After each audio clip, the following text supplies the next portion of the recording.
Stacey from the Youth Services Department of the Fayetteville Public Library, and this is Preschool Storytime for ages 3 to 5.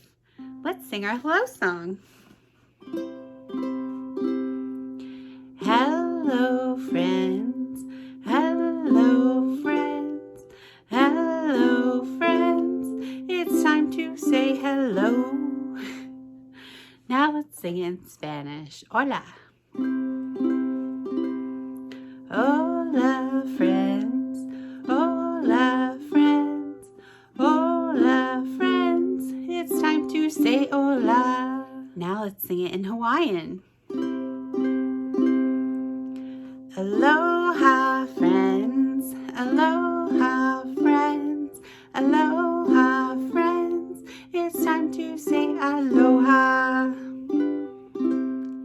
Today's story time is about fairies. Our first book is The Very Fairy Princess by Julie Andrews and Emma Walton Hamilton.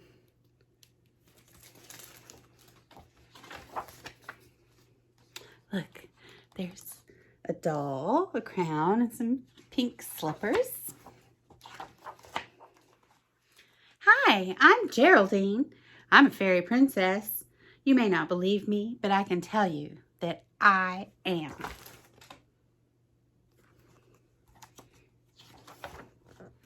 I know that I'm a fairy princess because I feel it inside, a sparkling feeling of just knowing in my heart. Also, I do everything that fairy princesses do.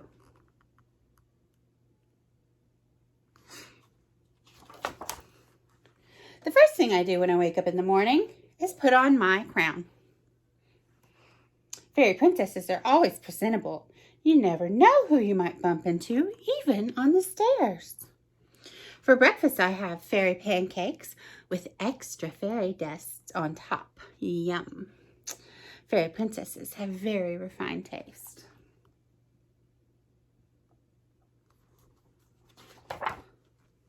Then it's time to choose my royal attire for the day.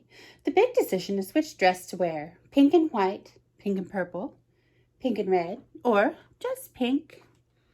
My brother Stuart says fairy princesses don't wear sneakers and don't have scabby knees.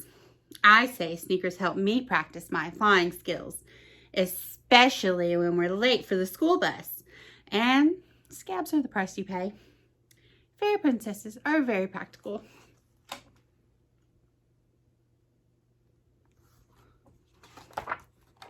My best friend Delilah doesn't believe that I'm a fairy princess.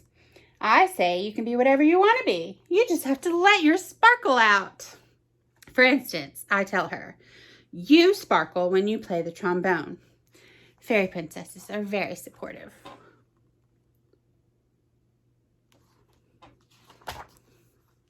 Flying is not allowed in class, so at school I hang my wings up in my cubby. Besides, they'd get squished in the morning meeting. My teacher, Miss Pam, says fairy princesses don't fidget or interrupt. But how else can you be on the lookout for problems to solve? Sometimes you have to speak up, like when our class pet, Houdini the hamster, escapes. Fairy princesses know when to take charge.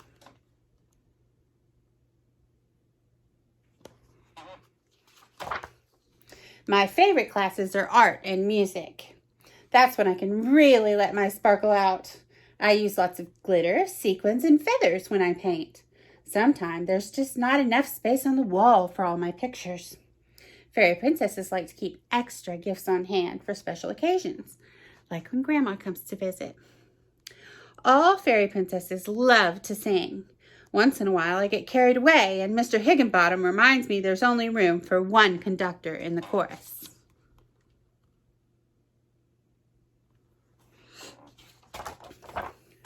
The absolute best time of the week is when I have ballet after school. I wear my fluffy tutu and twirl and whirl and leap, light as a feather. Occasionally my crown gets in the way, but I'm working on that. Fairy princesses know that practice makes perfect.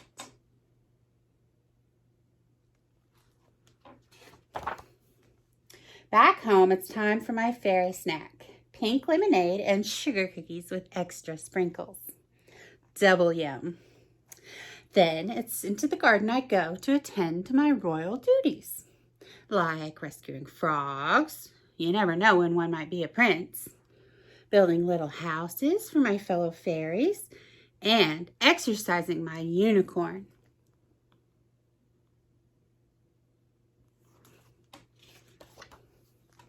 Mom calls me in for my bath. She says fairy princesses don't have dirty fingernails. I say it's the price you pay for having so many responsibilities.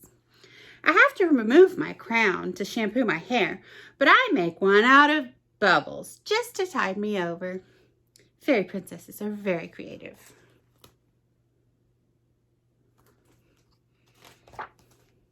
Stuart says fairy princesses shouldn't watch TV before they've done their homework. I say even a fairy princess needs a break to keep her sparkle from sagging. Besides, how else can you keep up with the fairy news of the day?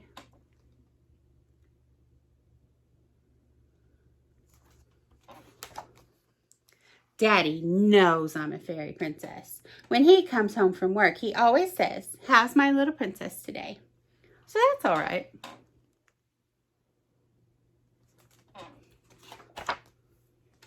Being a fairy princess can be very demanding. Sometimes it's all I can do to stay awake through dinner. Fairy princesses need lots of beauty sleep to recharge their sparkle. Daddy carries me up to bed. Mommy tucks me in.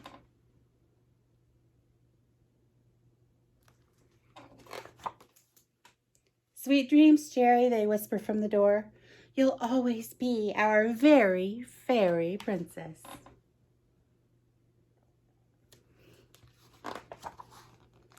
And look, there's your dog with her shoe.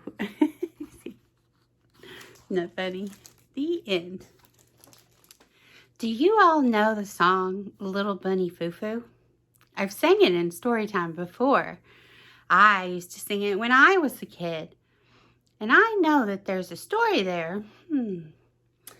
This book, Little Bunny Foo-Foo, the real story, will tell us another version. So before we get to that book, let's sing the song. Are you ready? Okay. Little Bunny Foo-Foo was hopping through the forest, scooping up the field mice, bopping them on the head. Down came the good fairy, and she said, Little Bunny Foo-Foo, I don't want to see you scooping up the field mice, bopping them on the head. I'll give you 2 more chances. Then I'll turn you into a goon. Little Bunny Foo-Foo was hopping through the forest, scooping up the field mice, bopping them on the head. Down came the good fairy, and she said, Little Bunny Foo-Foo, I don't want to see you scooping up the field mice, bopping them on the head. I'll give you 1 more chance, and then I'll turn you into a goon. Little Bunny Foo-Foo is hopping through the forest, scooping up the field mice, bopping them on the head.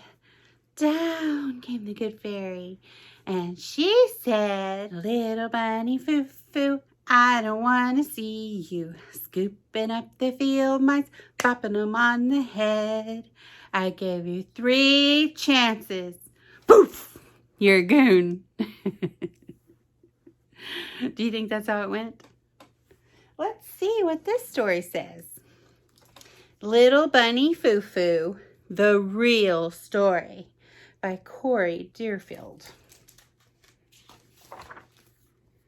Oh, look. There's the bunny washing dishes.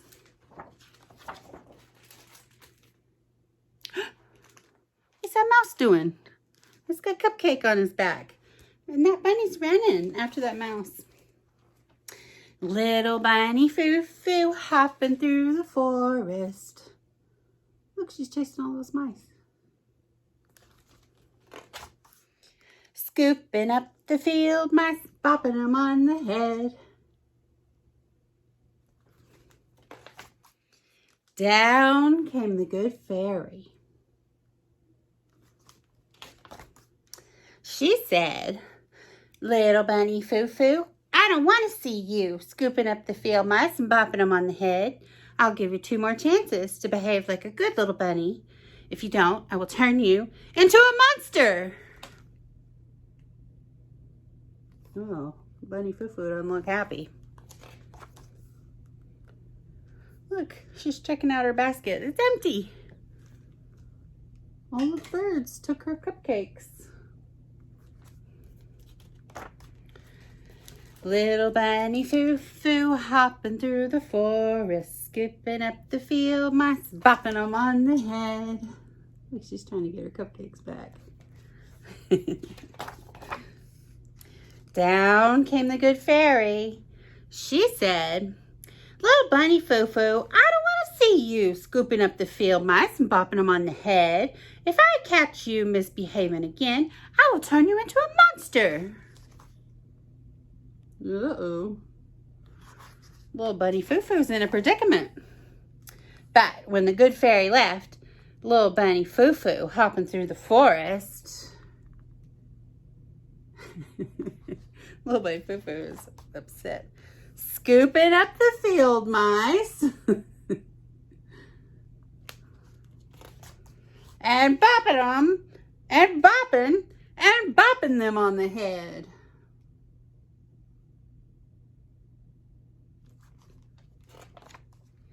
Down came the good fairy. That's it, she cried. Little Bunny Fufu, I don't want to see you scooping up the field mice and bopping them on the head. Poor Bunny Fufu. Gazam! I'm turning you into a...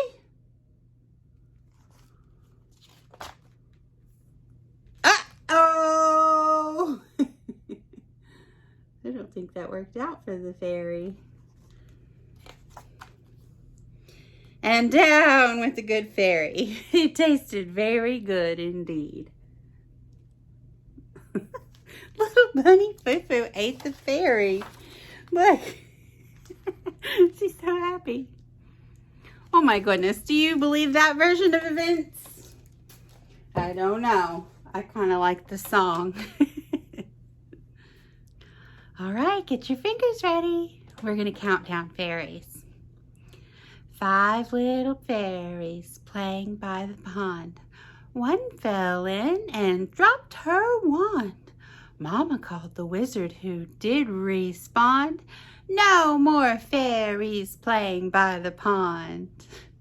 Now we have 4. 4 little fairies playing by the pond. One fell in and dropped his wand. Mama called the wizard who did respond. No more fairies playing by the pond. Now we have 3. 3 little fairies playing by the pond.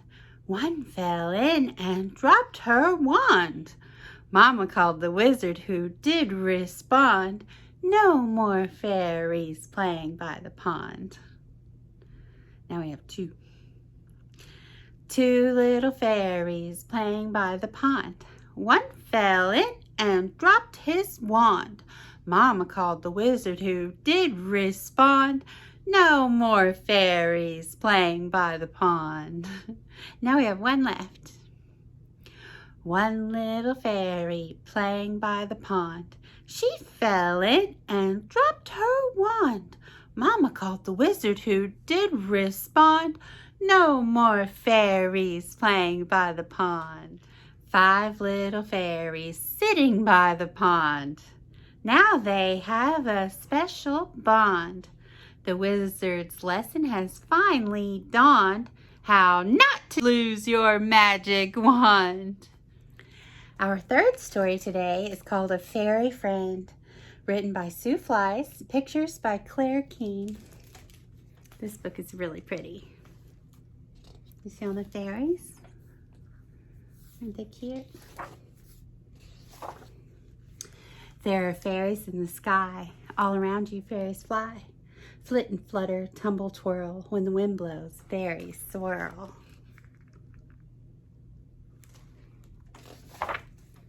Skip through flowers, zip through trees. Hum and buzz among the bees. Friendly fairies soar the skies. Ride the backs of dragonflies.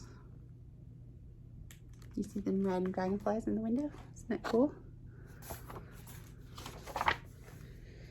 Wings of fairies shimmer, spark, twinkle, glimmer in the dark. Shiny spots or wisps of light could be fairies in your sight.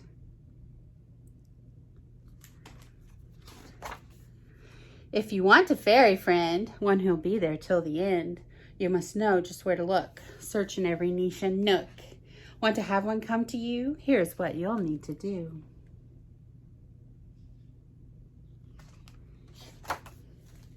Build a house of twigs and blooms. Decorate her fairy rooms. Walls of blossoms, cotton floor, sparrow feathers for her door. Look at the fairies watching. Mossy rooftop, pebble path, mushroom cat to take her bath. Thistle fluff for fairy's bed, willow fuzz to rest her head.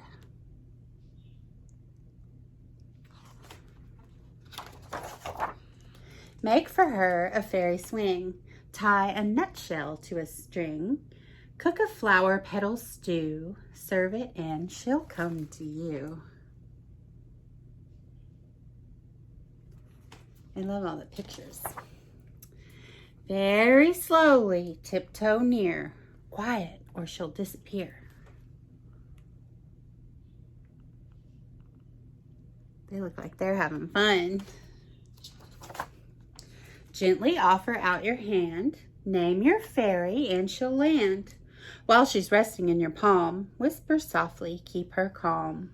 She will teach you how to fly. Sail with you through forest sky.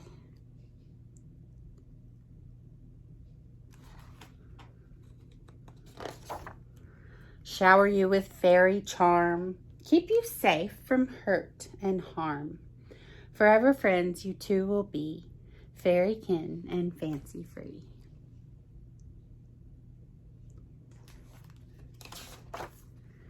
She will know that you believe. Still, all fairies have to leave. Do not trap her, let her be. Lift her up and set her free.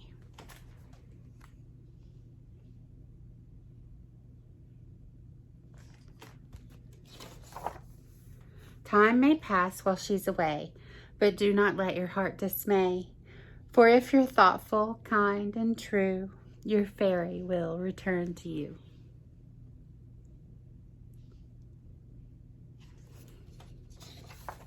Isn't that cute? And for our craft today, we're gonna make fairies. And here's mine. See your little smile. And the best part about it is we can make our fairy fly. Are you ready? I'm gonna take my straw, stick it in her tube. All right, are you ready? Sprinkle fairy dust. Say, and here we go. She flew, yay. Here's how you can make your own fairy friend. I used paper, tape, scissors, markers, a pencil, a craft stick, a straw, and a pipette. If you don't have a pipette, you can just use a bigger straw and tape one end. Draw your fairy wings on a piece of paper and then color them in. Make sure to account for room for your craft stick. Then draw your fairy body on your craft stick.